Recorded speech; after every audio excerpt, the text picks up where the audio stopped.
Welcome to God Have Mercy. First off, let's do introductions.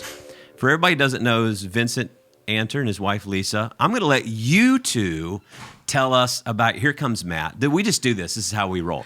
I'm going to let you two tell everybody about you. This is Matt Russell, by the way. Everyone already knows. They watching us. They know who he is. But tell us about yourself, where you're from, just the general overview, and then also tell us about the new bundle of joy in your life. Oh, yeah. Well, we met in Chicago here, where we live now, at DePaul University back in 2006, late 2006. About then. And we've been together ever since. We met young, quote unquote. We were freshmen in college at the time, and that was it. We found each other. We knew after college we both had dreams of doing something in entertainment. I wanted to be a singer-songwriter rock star, so I moved to LA to do that, and Lisa wanted to come as well because she wanted to work in the entertainment and the TV field. Yeah, work in television, dabble in comedy. So yeah, LA seemed like the right place to go for both of us and a couple other of our friends. We took them along with us. Yeah. Nice. And so we spent a fair amount of time doing that, me doing the music thing, her working at various TV production companies. And as I sort of fell out of the music, I kind of realized that there's a lot of people who want to be rock stars out there, and I was good, but I wasn't great. And you have to be great, and you also have to be a little crazy, right, to make it in the music industry. You have to be like, I'm going to succeed no matter what. And I always admired those people, but I always was like, I have other things that I'm interested in and could pursue. And so I started getting into wine because I was working in restaurants and bars. I said, this process of learning about wine is terrible. I would like to make it easier for people. So after I took my sommelier exam, my certified sommelier exam, I had this idea for the show. And then Lisa and I kind of teamed up on it because she had some TV production experience. I knew nothing about TV, but I knew how to be kind of charismatic, from the music days and some of the editing and the software. And I had an IT degree, and we just kind of scrapped it together. And I can talk more, but I'll let you ask questions first. Yeah. So what I'm fascinated is, like, whenever people make shifts in life, like, I think it's helpful for anyone, because it's not just when you're young and you're growing up. I mean, we know now most people don't keep, this generation now, most of them don't keep one single career their whole lives. I'm wondering, though, like, in this journey for you that you are on, where you have this vision of being in music, you got exposed through the restaurant hospitality industry. But what was it along the way? What were the little signs or the signals? What were the cues for you that started causing you to question? Was it more of a negative response of how hard the music industry was going to be, or was it more of a calling or a wooing of something else, I guess is the way to ask. No, that's a great question. So I have this expression that I tell to a lot of people, entrepreneurs or people starting out in any career, whatever it is, especially if you're doing something creative or, quote unquote, outside the box. I say good will be good. A friend had told it to me, and I've kind of lived my life that way. It's when something is good, you're just going to know it. And regardless of your goals, like I set out with a goal. I didn't set out with a goal to make a wine TV show. I set out with a goal to first be a musician. And then I was like, I'm going to sell wine, and there'll be some videos on the side. But if you put good effort in and good work in, it'll lead somewhere good. It may not be the place you expect, and you may not end up where you think you were going to end up. But I truly feel that if you come with good intentions to a project, and you put good effort in, and then obviously all the other things you want to do just in general in life, treat people with kindness and come with an open mind, that is really what happens. The music, I pushed so hard, and no matter how hard I pushed, it didn't feel like it was good. I couldn't get people to share it. I couldn't get people into it. And then the second I went to this project and we started releasing, it felt good right away. It felt like there was momentum. People were interested. People were sharing. Even though we weren't huge, I just knew there was an energy. You really just kind of felt it. Mm-hmm. Do you remember the early days? So Lisa kind of worked on, she still had jobs in the early days. We both did. So we weren't working full time together. Mm-hmm. Yeah, I agree with you when you're saying like I felt like your passion and like you were your best version of yourself. Like it was kind of related to the VS Vino stuff, but when you were behind the bar, for instance, you were a great musician. But when I saw you, I would come to his bar. You know, he'd be working behind the bar, and I'd stop in and say hi. And he was always such a people pleaser. He was so good at serving and just making people feel welcome and teaching a lot too. People would come and he would teach people about drinks and coming to the bar and stuff. So seeing Vince in that aspect, like you knew that the music he was good at it, but there was something else waiting for him, right? Yeah. And so as Via Sorvino started to develop and roll along more and more, that new version of himself was coming and kind of forming. So it was really cool to see the beginning of that. So would you say, what was it? So you go from languishing to flourishing. When you find things in life that help you to flourish as a person, that also when you said like good to good, we use the phrase right now. Like, you just take the next right step, and you don't always know where it's going to end up, but you just try to make sure that that step you're taking today is the next right step, and that the goodness will emerge if you're pursuing something you love. Did you find yourself? It sounds to me like you found yourself flourishing more as you moved more and more in that direction. Yeah, 100%. I mean, it was just very obvious. And it's tough when you're in it. Like, you romanticize struggle. We all romanticize the struggle a little bit. So when I was in the music, I was like, oh, this struggle is just part of it, right? I didn't have the perspective I do now, which is like, oh, it was hard, and also there really wasn't any good progress being made because it just wasn't where I was supposed to be. And it's easy to look back in retrospect and say how quickly things felt right when we started Vias for Vino. But it's hard when you're in it. You know, it's really, really some deep self-awareness that you have to look at something and say, is this part of the work, or is this not the right path for me? It's a challenge. I don't know if I have advice of how to find that other than intuition, gut feeling, whatever you want to call it. Especially because music, you grew up doing music. That's all you knew at the time. So as from a very young age, you had in your mind like to set out on that career and that path. Yeah. So then, yeah, to like find the reason to like switch is definitely scary. Yeah. Matt, have you ever read the book, Seth Godin book called The Dip? No. Have you ever heard of this book? So it's Seth Godin is kind of a business writer, whatever. He writes these little tiny books. They're not very big, but they're filled with a lot of it. And one of them is on the dip. And he says that anytime you start out doing something in life, it kind of is like, it's kind of easy at the beginning. Like you go out and play golf, you never played golf. It's like, oh, I can do this. But then the more you do it, it gets harder, harder, harder. And he said, you find a limitation of your skill and your capacity. And you have to make a decision. Are you going to push through? Is it a dip that you have to push through to crest over? Or is it a cul-de-sac, which is a dead end? And he said the discerning of how to put the effort into, is it a dip or is it a cul-de-sac? I've always tried to think about it in my own life. And so, yeah, I mean, that's because I'm sure when you went exactly into, I'm sure when you started going down, when you made a transition, you started going into this new thing around wine and the show, both of you probably experienced what's called the dip where it got hard, right? I would imagine you at the early stage, and maybe even still, but I would imagine there were some early times when you're like, had to push through. I mean, I tell people don't even really look up for 5 years on any project that you're going to do. Those first 5 years, I mean, we were both working other jobs. Lisa just came on 2 years ago full time. My first 5 years, so I had the idea and started everything in 2016. So from 2016 to about, 2021 or so, like I was working the bartending gigs and then doing this at night or vice versa. Our first episode, we filmed on like 2 days off in Santa Barbara.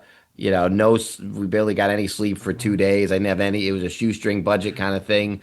And then over the years, it did get a little easier, but it was definitely the slow climb. I remember at the beginning hoping for a silver bullet. You're like, man, if the right person shares it, or if we just get picked up, you're looking for that like instant success. And you just learn that even if you get like a nice break, you have some momentum, it's still doesn't it's not going to get you where you want to go. You still have to continue to put in the work. You have to have put the foundation in beforehand, and then you still have to continue to put it in after. And especially if you get that break and you're not prepared for it, if you don't have the foundation there, it's wasted anyway. And so you really have to get into this mindset of I'm not going to look up. Like I said, I tell people 5 years, and then I'll reassess where the progress is, how we're moving forward, and if this is something that we're seeing success with. So where did the idea, and I'm fascinated by this. I think a lot of people would be like, you do a show.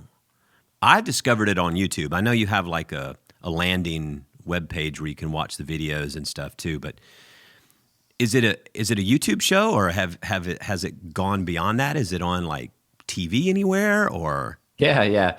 That's Good question. I only know the way I intersect it. It's saved on my YouTube channels, and so I'm a YouTube consumer now. Like I save all my stuff. Well, and I that's our main platform. I remember I went on a podcast maybe a couple of years ago, and we weren't huge on YouTube yet, but we had a good following there.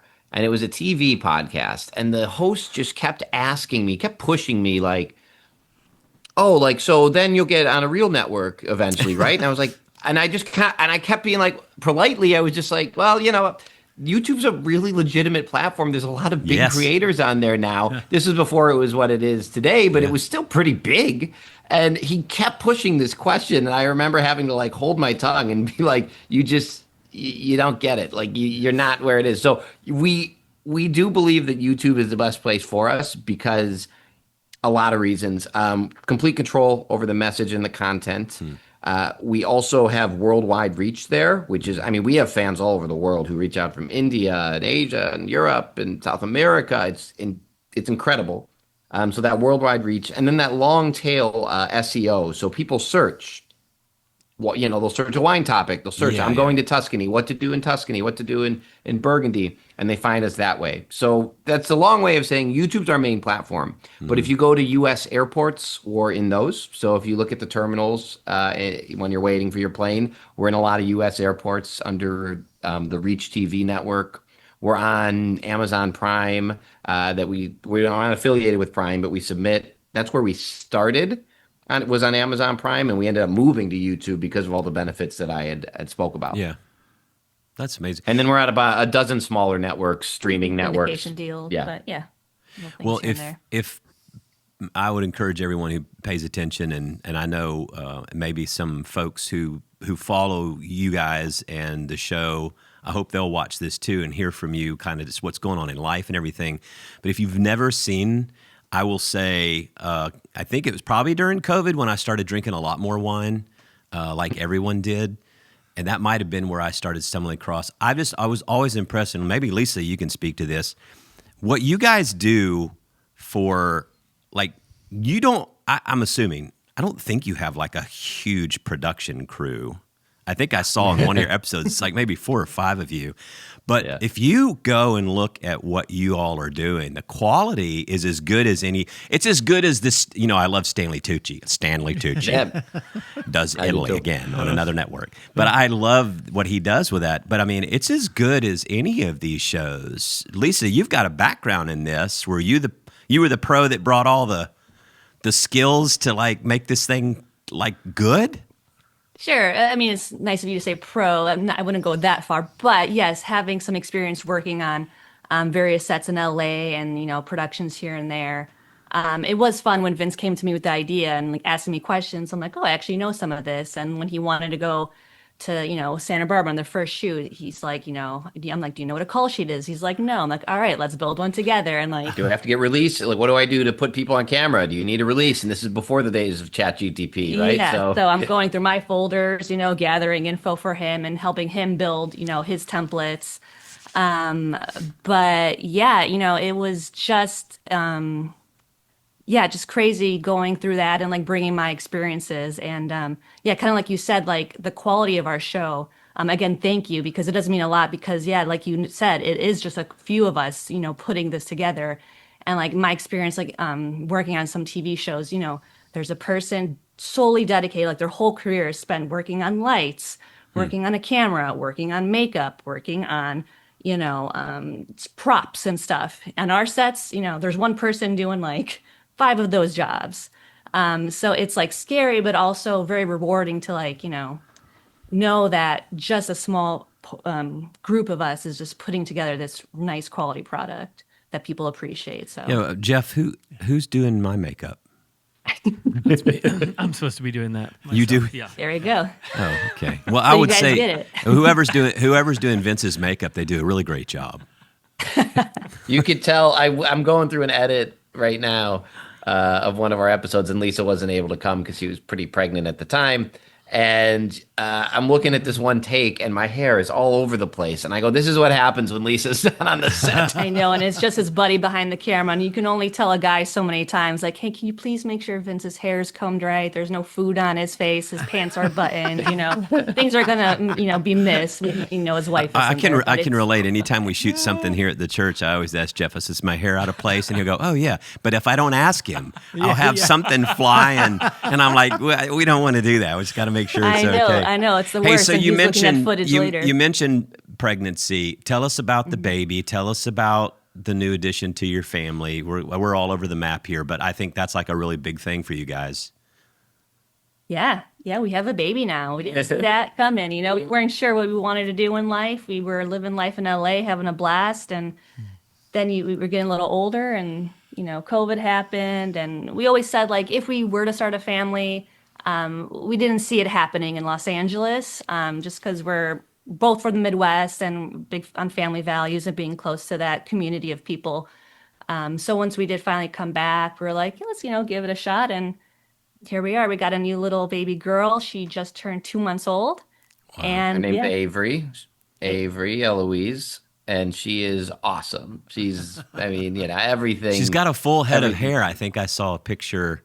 Full head of hair. For sure, yes. Which is pretty cute. The people say she looks like a blend of us. I will say the immediate reaction usually is she has like my eyes, especially with the hair. They're like, oh, there's no doubt glimpse. this is your kid. Yeah. But she's awesome, and it's been just it's all the cliches that everybody says. You don't know it until you go through it. I forget who said it, but they're like, one of the best things God does is He doesn't let people know who don't have kids what they're missing out on. You only get to know it if you do it. Everybody tells you, but you don't believe it, and then you have it, and every moment is not every moment, but 99% of the moments are a joy. Matt just put his youngest son on a plane to Tanzania for how long? Wow. 3.5 months, 4 months. Wow. Doing a gap year. Yeah. I don't think they grow wine in Tanzania. I don't think you can do a show down there. I'm not sure. I don't know. Might be a little too far north. Yeah. So how's it like? He's in college? Do you remember it when he was a little baby? I do. I mean, like it was yesterday. It's it's probably like your kids getting married. You think, wow, where did the time go? And I remember distinctly just kind of walking him to school, carrying him to school. And just, and then watching him walk through security with a backpack and disappear into the world. I just sat at the international airport and just cried. Yeah. So, yeah. It goes fast. Enjoy the hell out of these years because, it really does. Like now I have a 2.5-year-old and 9-month-old grandson. And I'm too young to have grandkids. But, it's like... It's amazing, but already like watching it. We just were watching like in videos. Take lots of videos on your phone, and everything, because she will love it when in about a year when you play videos of her on TV. That's all she's going to want to watch. She wants to see more. They love to see videos of themselves. Sounds just like Daddy. He always watches episodes. He likes more. He wants to see more videos of himself. Hey, so one of the things, if people haven't watched, not only the quality good, but I would call it an educational show around wine, but particularly around. So it was your idea, Vince. Originally, the idea of the show was yours. Where did that come from? Like, because you were working in the restaurant business. going back to like it wasn't. I didn't intend for the show to be what it is today, but good will be good, and if you put good effort and good intention, it'll lead to where it's supposed to lead. I was working in restaurants. I'd been around restaurants my whole life. My parents owned one in downtown Cleveland. I worked in restaurants in college to pay the bills. I got into wine a little bit there, but I was doing it heavily when I was doing the music thing because that's how I was paying the rent in LA. And when I fell out of the music, I took my certified sommelier exam because I was getting into wine more and more. That exam is really, it's not meant for people who aren't in the industry, really. Yeah. And I was like, okay, where's that resource for people who just want to learn about wine, but don't want to take a formal exam with studying and quizzes and flashcards, number one. And number two, if you are taking these exams, they just kind of sent you on your way. They gave you like a book and said, study, and we'll see you in a year for the test. Or you got to pay for classes. They're expensive and inaccessible. So our kind of ethos is this accessible wine education. And that in two ways, accessible, fun, brings together the things we love about wine with food and travel, but also literally no barrier to entry because those classes can be hundreds or thousands of dollars to take the wine. And if you want to advance in a restaurant, you have to have this wine education. Whether you're a waiter or you want to get into actually being a sommelier or bartender, or a manager, you need that wine education. And so our ethos is accessible, affordable, free wine education. Yeah. And so the initial product was going to be a wine kit that you would sell. And I would have some videos on the side that would give you, so it would be the wines in the kit from the episode, and you would taste along with the video, and it would be like a fun bonus. And then after the first season, I realized it's almost impossible to ship wine, which I could fill a full podcast about that whole process. But essentially, you cannot ship wine in America. It's almost impossible, especially for a small player, small retailer. And then also, we released the first videos, which were short, educational, not at the scale and production that we are now, though they're not bad, but they were half-hour videos, and people were like, we like this. And said, all right, let's pivot and let's see if we can make this work. That's When you travel, one of the things that's interesting. So I think I shared on email with you that I've been doing my wine. I'm doing my level 3 WSET right now. Great. And so you know all about the exams. Yeah. And level 3 is like a lot more than I thought it was going to be. But anyway, I'm stuck now. I have to finish. I'm consumed. Yeah, that's the certified equivalent. So I'm the certified recorder master's. Level 3 is you're going for the same level that I'm at. So yeah, it's tough. And I will say one of the things it does is whether you're studying or not, you're actually going to places like I read about these places, but I don't go there. I mean, I'd love to. I'd love to go to Bordeaux and Burgundy and Loire, and I'd love to go to all these places. I'd love to go to Chile and Argentina and Walla Walla, Washington. Yeah, and Walla Walla. I would love to do that.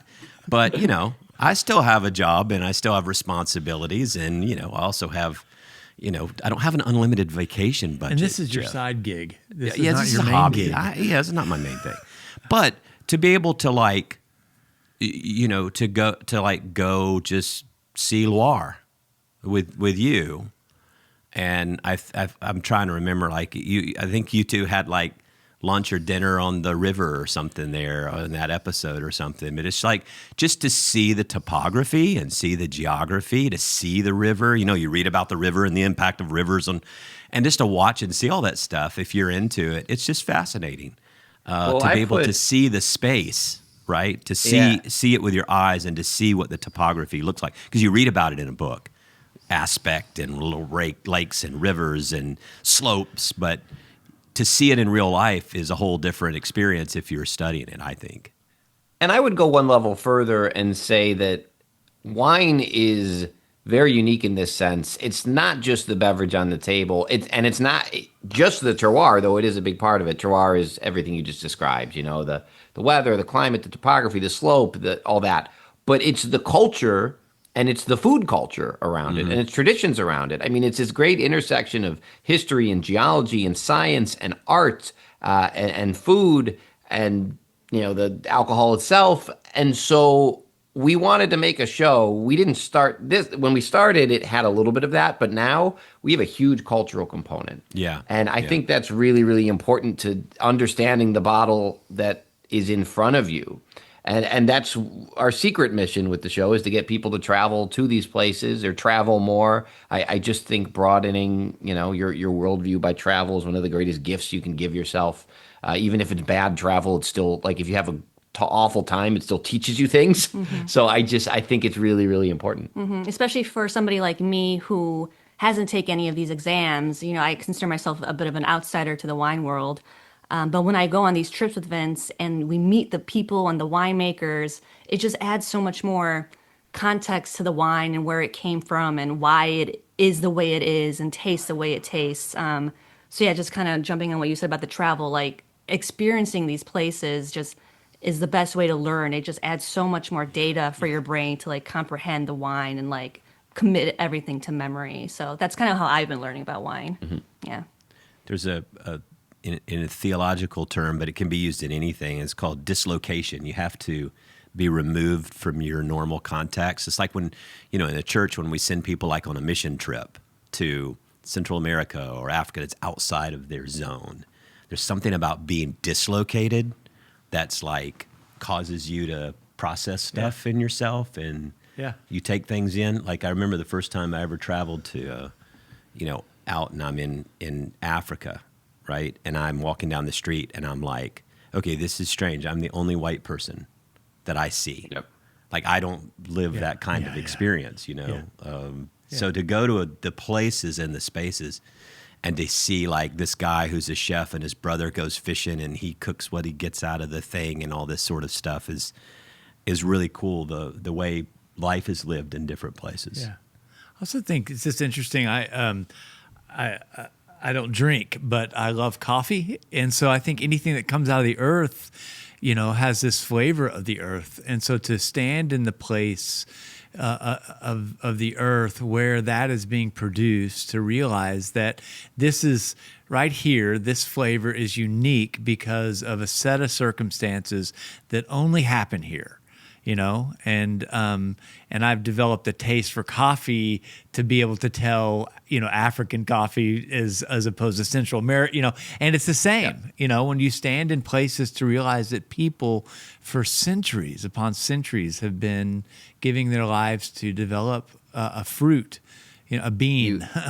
That you nailed it. I mean, tons of crossover between the coffee world and the wine world. I'm a big coffee lover too. That's my other little hobby. And yeah, you nailed it. I mean, it's very similar. You're still going through fermentation with the beans, right? And you're still basically getting terroir. And there's a lot of things that would have those intersections that you wouldn't think, from chocolate to coffee and tea leaves to olive oils and tomatoes, that are protected in places like Europe because of where they come from. So it's fun to me to explore that element of it. I'm not the best sommelier I know by any stretch of the imagination. I know people who are a lot smarter than me. Our main job on the show, I think, is to get people more interested in exploring these places and these wines and terroir and show the human element of it. That's really what I see my job as. I come in stupid. I come in being like, all right, approach these interviews like you know nothing. I have enough context. I know enough to ask the right questions in the interviews, but I approach them like I know nothing because I want to hear from these people who live this every day. What do they think? What do they, what's their process?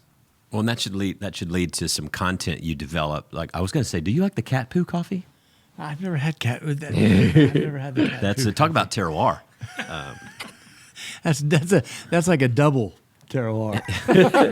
It's very earthy. I hear. I don't know. I don't know if you've done a video like this before, but I think I saw one, and I think it's probably important. Like there'll be this person who like went to Napa one time.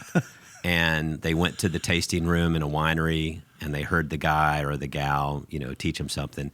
And then they go back home. When they go to a restaurant, they think they know more than the sommelier does in the restaurant. So I think you should probably do a very like a nice and a kind version of how to order wine and not be like a douche about it. Like, I don't know the right way to say it. Probably a jerk. It's like, Since we don't have to we're beat going to get you. into this competition. Like, oh yeah, well, let me I tell you. think I have know the about video you want. I did in our Chicago episode. I did the consumer side of wine, so we did an episode in the city, and we did things like that. So one of the segments was how to order wine in a restaurant. One was how to order wine in the shop. So we kind of dove into that because that's part of the experience.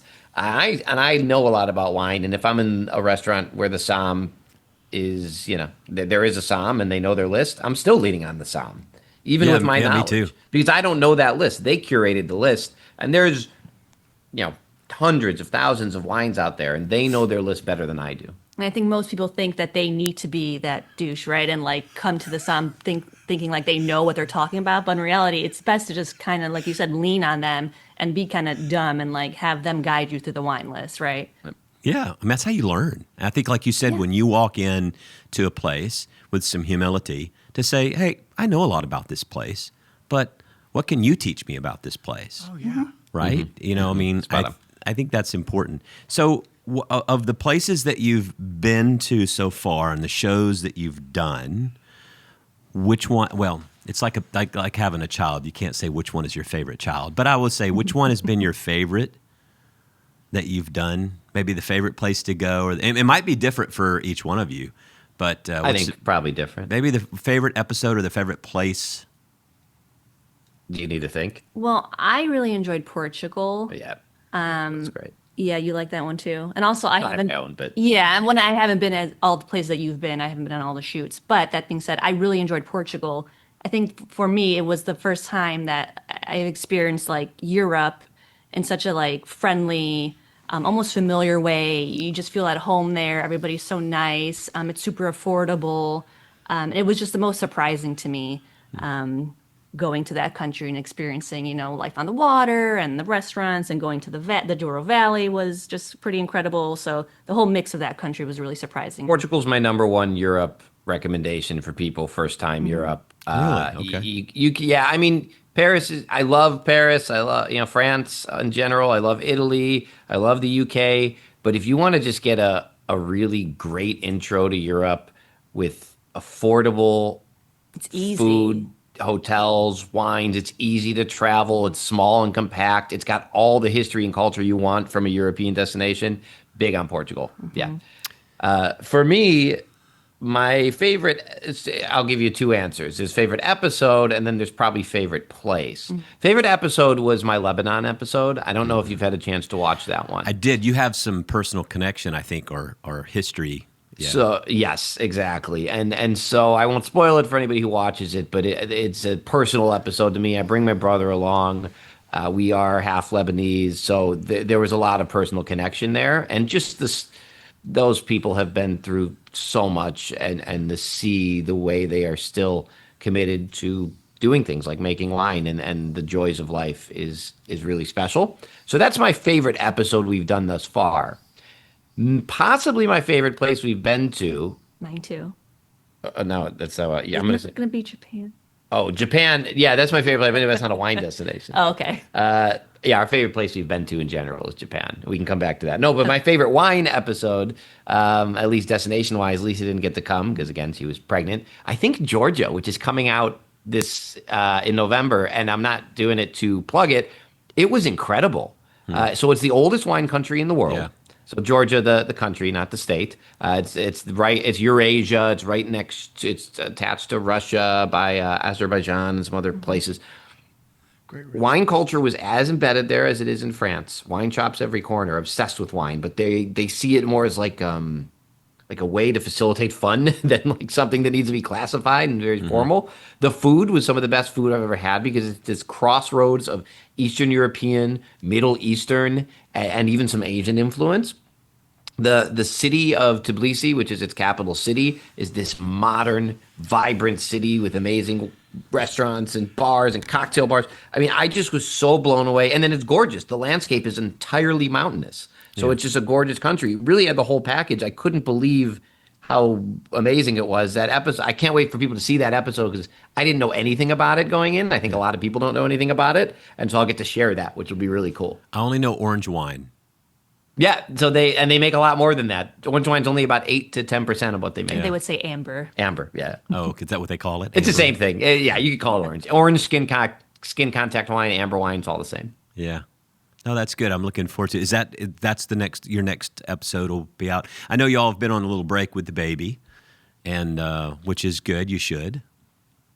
Yeah, just a little bit of a break, but in between nap times and feedings, we're at in it. the editing bay getting stuff done. So We'll have that out. Hopefully, not hopefully. It's got to get out in November. It's coming out. Eventually, you got to put a deadline on yourself. Like, all right, we took a fair amount of time, which was great. Those first couple months, but we are going to get back into it. That'll come out, and then Croatia will come out early next year, most likely, and then we're planning our 2026 film season. Yeah, I was going to ask you one of the questions, maybe for a little later. But all right, so what's kind of in? Can you say like what's in your crystal ball? Like looking ahead, you can like tease the palate. Yeah. I'm in talks with a lot of places. Nowhere I'm confident to say officially we're going. Where do you want to go? Where do you want to go? That's where I was going to go. And these are all places that I'm talking to. Now, what actually, who I'm talking to and what eventually happens can be wildly different things. Sometimes it works out that, the places I go weren't even on my radar. But that being said, I really want to go somewhere in Australia because we haven't done anywhere in Australia or New Zealand, and those wine regions need to be talked about. I very much want to do South Africa at a certain point. I don't know if that'll happen next year, but that'll eventually happen. And then I want to do more Spain, both Rioja, which is one of my personal favorite wine regions. And then I want to go to Jerez, talk about sherry, which is a very misunderstood wine. And We I were think it's there. very, very We were cool. there in April. We took a group from the church to Spain and Portugal. I was going to say my experience with Portugal was just Lisbon, and I was kind of like I really needed to get out of the city to do more, which we didn't have time to do. But we did do Valencia and Sevilla and that area. I drank a lot of cava, a lot of Priorat, a lot of. So yeah, there's that the whole south when you drive across southern Spain. What amazes you is there are more olive trees than you've ever seen in your life, and I didn't realize that they produce more olive oil than Italy does, and that Italy imports a lot of olives from Spain and then packages. And what our guide said is like we're great at olives, but the Italians are great at marketing. Oh, that's interesting. Yeah, I know Spanish olive oil is a big thing, but I didn't realize they make that much. Spanish cuisine in general too is wonderful. It's really good. It's really good. That'll be exciting. Which place have you ever been where you learned something that just made you go, "Holy crap! I had no idea." Like, was there ever like an aha place that you went to that either really surprised you about what you learned or amazed you or maybe even scared you? I don't know. I mean, it could be any of those things. That was just something you didn't expect or you didn't see coming. Yeah. Do you have an answer for that? Yeah, I guess something that came to my head immediately was going back to we were talking about terroir when we went to Chablis and we were walking down the paths and literally in the vineyards, and the winemaker we were interviewing was telling us about the land and how millions of years ago it was all fossilized rock and stuff, and she literally just wherever we were walking, she just picked up a fossil and just showed it to us, and she's like, "Yeah, a fossil like this," and we're like, "Oh my God, like." That's actual fossilized in the soil. nail or something from millions of years ago that she just picked up next to the vines. So Yep. that kind of clicked for me. And that was just so shocking and like surprising that, that's their life. They just, making wine in the vineyards where dinosaurs and stuff used to be. Yeah. I didn't do. I don't have it's not wine related, but I remember when we went to Rias Baixas, which is in the north of Spain, what they call Green Spain, Galicia area. And we went on a boat, and I had no idea this was how mussels were farmed. But they have these giant floating rafts with ropes, and the ropes go, I don't know, 20, 30 feet down into the water, and they grow the mussels on these ropes.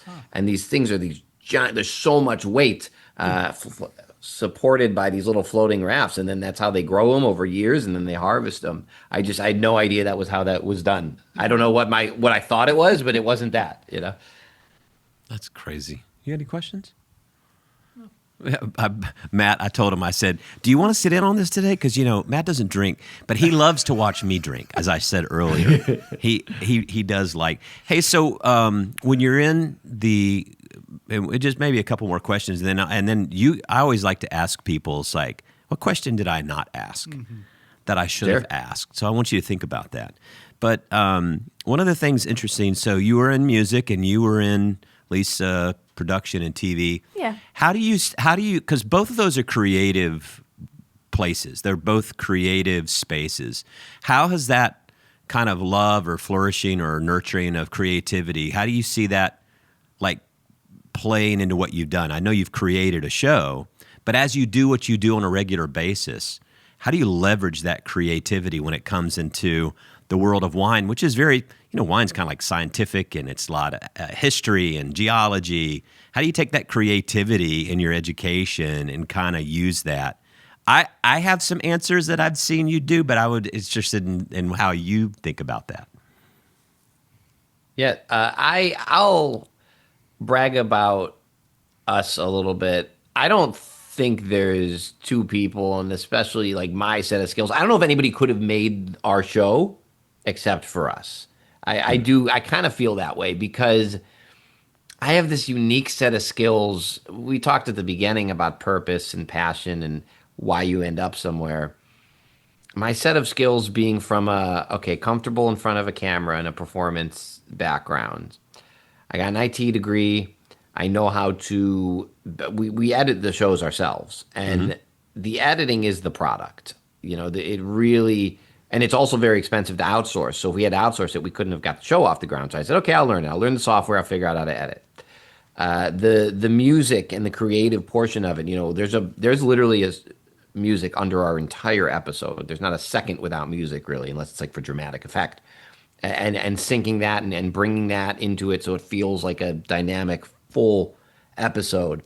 The wine education, having gone through that whole experience, and then having Lisa able to assist with the production, it would typically take a team much larger with much more money to do what we did. And no team would take that on because there's not a big enough market, quote unquote, for wine, especially back in the day when you had to get picked up by a food network. Now, maybe because there's niches in Netflix and Hulu. Even still, though, they're not going to see it as a show where they really want to dive in on wine education. So I truly think we're the two people who could bring this to life with our unique set of skills. Lisa, anything else? Yeah, no, I agree on all that. I mean, yeah, it's just really cool to be able to take passions that we grew up with and bring them to life together. I think that's super unique. I have so many friends who want to be entrepreneurs, and it's usually just by themselves. But I'm just so grateful that, we kind of got to the place together where, we're building this together. And, you mentioned the baby, I'm so grateful that, I don't have to go back to an office like I used to in all my previous jobs, go back to the office after maternity leave is over. I work and then I could go be with the baby, or I could take a break during the day to be with the baby and then go edit later. It's just really fun and special. We're incredibly grateful for where we're at. You mentioned, the early years were tough, but we're in a point where we are, comfortable. We're not in a mansion on the top of the hill, but we are comfortable. We have a great life with a beautiful family, and we can take the time to balance our work life and our personal life. Yeah. And I don't take that for granted. No, that's all you can ask for, at least in my opinion. Yeah. Yeah, that's right. So what's a question I'm not asking, or what is something that you would want to share that's kind of just on your heart, like you want people to know about kind of where you are and what's going on and all that good stuff? Do you want to go first? I was going to say, usually people ask you, what's your favorite wine? That's the best wine. Okay. I always hear that people ask him that. Yeah.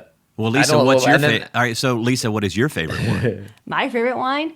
I have a soft spot for Santa Barbara Pinot Noirs. Okay. That was one of our first episodes and one of the first places that I went to with Vince as like a wine trip. So it's a bit of that emotional attachment, but also I just love like a good, like kind of earthy, dirty red, like a Pinot. So Barbara really lends itself to that. So that's kind of my go-to wine. Love it. Vince, what's your favorite wine? I have many favorites, but I am a sucker for aged white wine, particularly Chenin Blanc. So I like Loire Valley, like old Sauvignon is one of my favorite. I'm talking, 10, 15, 20 years old. That is just something that has my heart for sure. But I love, I mean, honestly, I truly believe even the wines I don't like, I sometimes want them. I'm not a big, rich Napa cab guy, but if I'm out at the right situation, I'm in Chicago, we have great steakhouses. Yeah. Like that's the occasion for that wine. Like that should be the wine. There's also times where the wine should be beer. Like this is a beer meal, So I don't discriminate. I love to have what's called for in the moment. I've been taking a break from beer. I get bloated, and then I've also been taking a break from like liquor, bourbon, and scotch. I like it, but I'll still do a martini. Dry up with olives, I will do a gin martini. It's like the preview for the dinner. Yeah, I mean, I'm with you. When we started, I think like a lot of people, when you start early in your marriage, when you don't know anything about wine, when we started, it was like white Zinfandel, like Behringer white Zinfandel, which I had to taste for one of my classes, and I remembered why now I don't drink that anymore. But but that's the gateway to for a lot of people into wine in the first place. So I have no hate on white Zinfandel. I'm not hating at all because I remembered back. I was like, this was the first step to like where I am now. Me and Rossi and a jug. We were just talking about that. and it's and the great thing, it's a low alcohol wine too. I mean, it's like it's a great entry point, and it gets people going in a different direction. I will say that doing the wine certification has forced me to drink things I never had before. So like, I don't even know that I had a Riesling till like a year or so ago. And like, I like a good dry Riesling is like, this got a little of that petrol kerosene in it. Oh, like, yeah. Oh, yeah. I love that. That's so great. Again, aged white wines. Aged white and wines. then like, the Riesling lends itself to that. Oh my gosh, it's just so good, and it goes good with everything. And I'm kind of on this like Southern Rhone Grenache blends kind of thing. It's kind of got some depth to it, but real smooth. Like you can drink it out. In Houston, it's always 1,000,000 degrees, so you need something that's gonna be like that you can sip on while you're outside, so you don't want too heavy. But I started with the Napa cabs, and I used to think that was all there was. And now it just, I drink them, I love them. But man, they punch me in the face now, usually. Yeah, I mean, that's the evolution, right? The white Zinfandel, and then people like the rich fruity reds, and then they typically start branching off from there. And so I don't, like I said, even wines, as a wine educator, you kind of got to come in with, doesn't matter what I think about a wine. Like there's flawed wines and bad wines, but as long as it's a well-made wine, which is, you're in the greatest time to be alive for that. There's really not too many poorly flawed wines out there anymore. There's just wines you may like or not like. So I try to come in with an open mind and from an education standpoint, even if I don't like it, that I'm not drinking for me, I'm drinking for the audience, especially on the show. My house, I'm drinking for me, but on the show, I'm drinking for everyone. And I need to always remember that, Question, I just want to get into. Yeah, go ahead.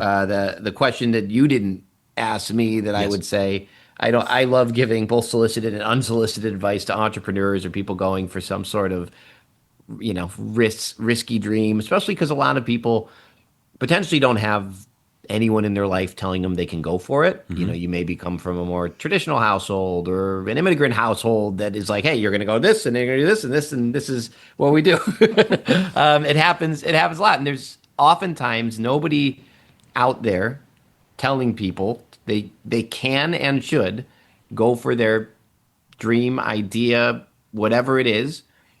You can do it responsibly and still do it. I worked a job, to pay the rent while I came up with this.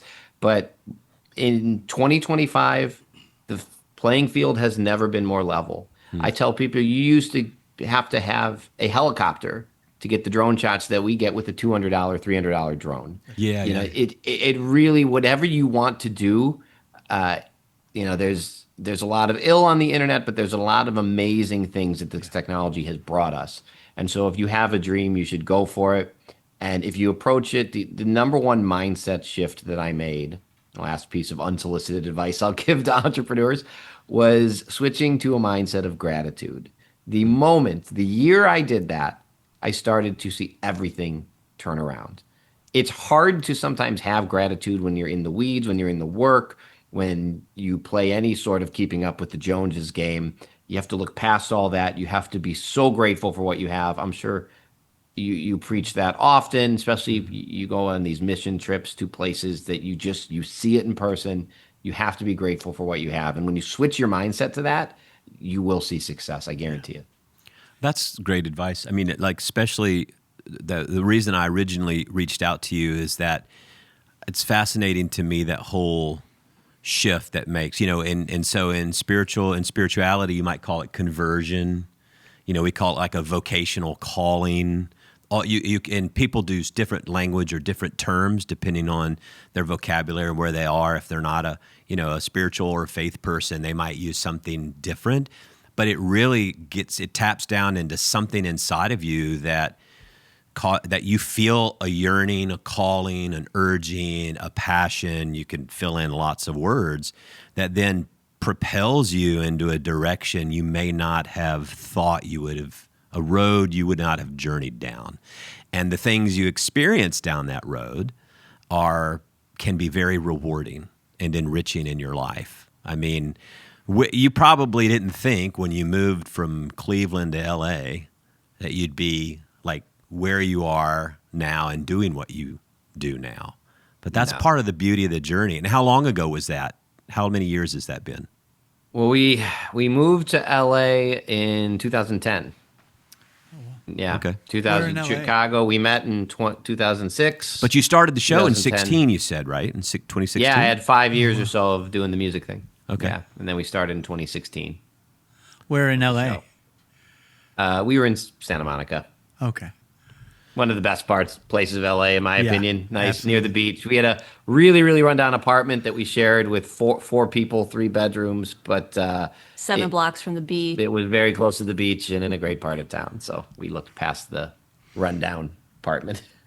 Yeah, I Fun think days. that's helpful. One of the things, and we have a lot of young people that listen to this too, especially when we start talking about certain topics around psychology or spirituality. But I saw a study that came out recently that this Gen Alpha, which is like this youngest demographic, do you know that when they ask them, what do you want to do for a living or what do you want to do for a profession, that Gen Alpha, 35%, the largest portion, 35% is they want to be a YouTuber. Yep. Like Well, this, because their interaction, this is what they're seeing and sensing. yeah, but here's the thing. I think a lot of people see that and don't understand on both sides, both the kids and the parents or the whoever's advising them. The people on the one side might look at it who are advising and be like, that's crazy. You need to get a real job. And the kids on the left who want to do it, they'll say, oh, this is the dream. It's so easy. You just get to hang out and play video games or hang out and talk about. It's neither of those things. One, it is a viable career path. We're proof of it. We're not, by the way, we're a big YouTube channel, but we're not a massive YouTube channel. We make a full-time living doing it. We found a way to do that. At the same time, so it is a legitimate path.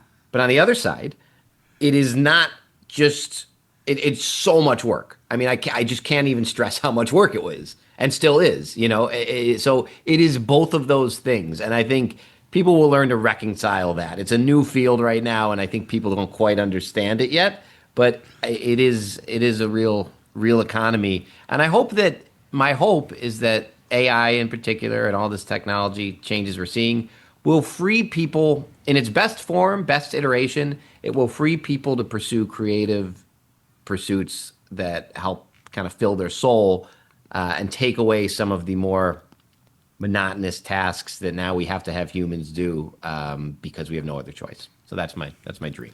Yeah, so a quick cheat for people who like wine. You probably figured this out too. So I use ChatGPT. What I'll do is if I'm going to a restaurant, we were in Newport Beach for a wedding last weekend, and we were going to go to this restaurant. So what I do is I take like their wine list, if it's on like either a PDF or a web page online, and I just put the link in ChatGPT, and I'll say, give me the best value or the best wine for the best value on this list, and it literally will come out and go, here's a great producer and this. So like, if you don't know anything about wine, the AI is the sommelier before you even get to the restaurant. It's the truth. I use it. I'll even use it for like, hey, tell me about this, or hey, sometimes with vintages in particular, like, is this one ready to open yet? Like, where is it at? I might only have one shot to open it, and then I want to make sure I'm opening it at the sweet spot. Mm-hmm. And I mean, just wine. I mean, we just had a baby. Don't look at my ChatGPT, all the questions I'm asking about how to raise a baby. You and my daughter, she'd been through their potty training the 2.5-year-old. And so apparently, I didn't know this. There's like this Winnie the Pooh strategy for potty training now where you just basically, they run around like they're naked from the waist down because that's how they like pay attention to. We didn't do this. We had girls, and apparently girls are a little bit easier to potty train than boys, I've been told. So, so Henry is now doing this, and it's just kind of really strange when you go over to the house and he's just got a shirt on, and he's running around naked, and I'm like, okay, this is weird. But you do it for like 3 days or 4 days. You don't leave the house, and supposedly, boom. And they learn this stuff. They're all connected online. They learn this stuff together. Parents, I'm sure you're experiencing that. All sorts of wise things. Absolutely. All right, last thing before we let you go. Have you done Texas wine country yet? So I've actually had some conversation with people in Texas. I have not been able to make the episode happen yet, but it will happen. I think domestic episode wise. So I try and do 5 episodes a season, usually one of those at least domestic. And it's in my top 3 domestic areas that I want to do. Okay, so everyone who's listening here in Texas and beyond, we have some connections. We want to make sure. All I want to know is I just want to be invited. I want to come and drink the wine in Fredericksburg, in Jefferson City. We can do the little 290 there from Barton Springs, and that'll be nice. It's right outside of Austin. It's beautiful country. That would be great. Just make sure you do it. Don't do it in the summer.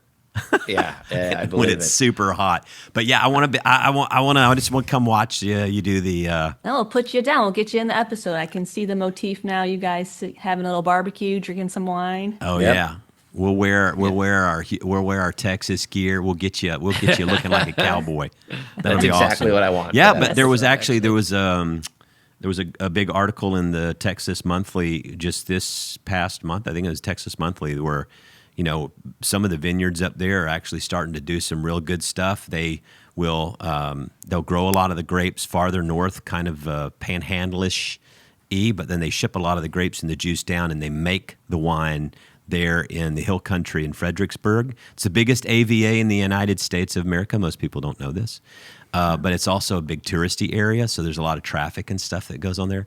And they're getting better as the wines grow and get more established. I think they do a lot of hot climate stuff, but it's they're coming along in Texas. So yeah, put that on the list. I want to know when you come. It's been on the radar. Don't worry. I've heard too that the quality's increasing, and obviously big market down there. Yeah, there's a barbecue huge demand for and Tex-Mex. domestic It'd be episodes. great. You'll love it. You'll love it. Yeah. It'll be well. Yeah, Hey, we'll I want to get thank you all so much for coming and do this. I kind of selfishly pulled rank and said we're going to have y'all on. So, but it's so good. And I hope that you all will feel free and share it with your folks, because pretty much I just wanted it to be about you and what's going on and where you are and how you got to this place. And I'm really glad we got to do it, because I think it's going to be good not only for our audience to hear, but for all the folks that follow. V is for Vino. Make sure you go subscribe and like. Hit the smash button. V is for Vino on YouTube. If you've not seen it, I encourage you to go. Explore the different places they've been, whether you drink wine or not, and just kind of watch. The last question I'll ask you, Lisa. So when I watch the episodes, all I can think of is like, Vince looks like the nicest guy in the world when he's on these episodes. He looks like he's so nice. He would be like the guy you'd want to like hang out with because he looks just so kind and nice. Is that true, or is it just his acting chops? It is 100% true. Good. I'll give him a compliment, and it might sound bad, but it's also a compliment. Vince cannot act. No, everything you see is true. Vince is Vince. He's an Cannot lie, educator. I cannot He's act. not an Vince actor. is Vince. That's He's a an- great compliment. He's an educator. He's not an actor. I will say it's not just the locations you go to. There's really some great content. You do some blind tastings. You do a lot of little educational things and stuff, and like how wine works and all that kind of stuff. So there's a lot of stuff there for people to check out. I hope that they will go see V is for Vino. Thanks for being on here, y'all. Really appreciate No, it. no. guys. Hey, this was wonderful. Like I said, I hope we can get down to Texas and see you in person. That would be Absolutely. great. Thank you. Yeah, Houston does not grow grapes, but you know what? I will drive 2.5 hours north to the hill country and drink some wine with you. That'll be great. We'll find some nice spots. We'll find some friends who have a place to put us up. You know, we'll just do it nice. It'll be good. I love it. Thank you so much. Now get back to work editing. I can't wait for your Georgia episode to come out. Thanks, guys. Thanks, guys. All It was right. a pleasure. Bye bye. ya. God Bye-bye. bless. Well, they're so nice. They're very nice. I remember you showing me their videos. Yeah. Over, I'm going to tell you what, they do a really good job. The production and is for them to great. just be them and like his Those are- wife and like a couple of people, that's not easy stuff to do. I will say he's right. I mean, like I watch lots of YouTube videos and I'll see these little guys who do these wine education. It's just them and their iPhone, and they're sitting there like, let me tell you about this wine or whatever. And I can watch like 5 minutes of that if I think it's really interesting, and then I'm just like, okay, that's not. They do a really good job with it. So I would encourage people to check it out. And I love exploring with people like that whole journey, like creativity, yeah. that journey, like your path of life. Yeah. Yeah. It doesn't always have to be like a conversion experience, Apostle Paul, light from heaven. Sometimes, taking the right next, doing the right next, like he's good follow good Yeah. is the term he used. I kind of like that. I mean, I think that's great too, because I think sometimes the mirage is, or the mirage is, you get out of school, you get your job, and then you lock it in. But a lot of times we get out of school, we get a job, and we're like, I don't think this is it. And so often it takes risks, or it takes, the way is, what is the phrase? The way is made by walking. Mm-hmm. You have to kind of somehow walk yourself into your own life. It sounds like these folks did that. Well, it's been fun. Anything else, Jeff? Make sure you like, subscribe, share a podcast. Maybe you know somebody who likes wine. They love this episode, and to get turned on to Vince and Lisa's program. So that'd be great. Well, I'm John Stevens. I'm Matt Russell. And this is Pod Have Mercy.